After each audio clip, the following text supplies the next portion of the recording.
இந்த கொடிக்கு பேர் தான் முடக்கத்தான் கீரை கொடி. நல்லா பார்த்துக்கோங்க. இது வந்து பார்த்திங்கன்னா அதிகமாக வந்து பார்த்திங்கன்னா குட்டுக்காடு, வேலி, இந்த அதிகமாக குப்பைகள் இருக்கிற இடம், இந்த மாதிரி இடங்களில் தான் இது முளைக்கும். இதோடைய பயன்கள், இது எப்படி சாப்பிட்றதுங்கிறத இப்போ நம்ம பார்ப்போம். முடக்கத்தான் கீரையில் உள்ள செடியில் பார்த்தீங்க, அந்த செடியை பிச்சு தனித்தனியாக இணுங்க சின்ன சின்ன இணுங்க இந்த மாதிரி பிச்சுக்கணும். இந்த மாதிரி நம்ம தனித்தனியாக பிச்சு ஆஞ்சு ஒரு தடவைக்கு ஒரு 4 தடவை நல்லா அலசிடுங்க. ஏன்னா வந்து இது முளையிற இடம் அந்த மாதிரி இடம், இந்த நம்மளுடைய வேஸ்டேஜஸ்ஸு, தேவையில்லாத குப்பைகள், அந்த மாதிரி இடங்களில் தான் இது முளையும். நல்ல இடங்களில் முளையாது. ஸோ அதில் வந்து பார்த்திங்கன்னா பல விஷயங்கள் நடக்கலாம். நம்ம அதை தனிப்பட்ட முறையில் சொல்ல வேண்டாம். அதனால் என்ன பண்ணுறீங்க, ஒரு தடவைக்கு 2 தடவைக்கு 3 தடவை நல்லா அலசிடுங்க. முடிஞ்சால் உப்பு போட்டு ஒரு 5 நிமிஷம் ஊற வச்சு நல்லா அலசி 2 தடவை எடுத்து தனியாக நல்லா ட்ரை பண்ணி வச்சுக்கோங்க.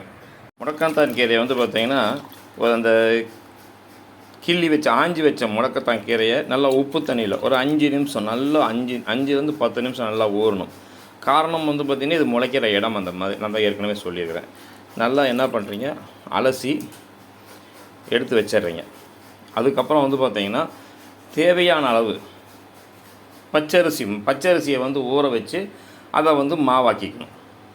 பச்சரிசி மாவு வந்து பார்த்திங்கன்னா கிட்டத்தட்ட ஒரு அரை மணி நேரம் ஊறின பச்சரிசி மாவு.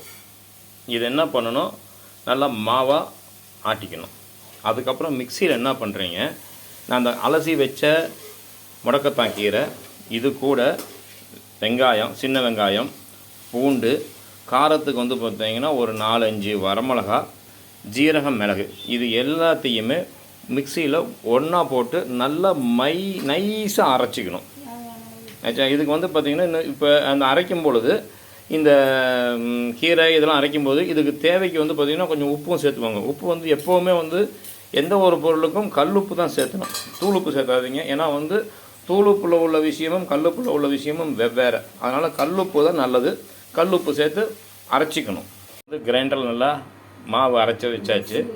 இப்போ என்ன பண்ணுறீங்க, மிக்சியில் வந்து இந்த இன்க்ரீடியன்ஸ் எல்லாம் போட்டு அரைச்சோம். இதை ரெண்டையும் இப்போ நல்லா கலந்துட வேண்டியதுதான். ரொம்ப சிம்பிளான வேலை தான். நல்லா கலந்து இதுக்கப்புறம் பார்த்திங்கன்னா இதை நம்ம தோசை ஊற்றுறோம். நம்ம இப்போ கலந்து வச்ச மாவை வந்து தோசையில் ஊற்றி எடுத்துட்டோம்னா முடக்கத்தான் தோசை ரெடி.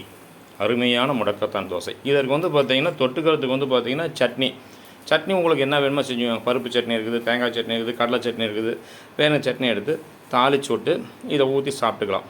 ஸோ இதோடைய பேர் வந்து பார்த்திங்கன்னா முடக்க அத்தான் கீரை. அதாவது உடம்புல இருக்கக்கூடிய முடக்கவாதம், அதாவது எலும்பு வலி, முழங்கால் வலி, முட்டி வலி, இந்த மாதிரி உள்ளவங்க வாரத்துக்கு 1 நாள் கிடைச்சால் வாரத்துக்கு 1 நாள், கிடைக்கலைன்னா மாதத்தில் 2 நாளாவது ரெகுலராக சாப்பிட்டுக்கிட்டு வந்தால் படிப்படியாக நம்மளுடைய கால் வலியெல்லாம் குணமாகும். அப்படிங்கிறது அந்த காலத்துலேருந்தே பெரியவங்க சொல்லிக்கிட்டு இருக்கிற வாக்கு.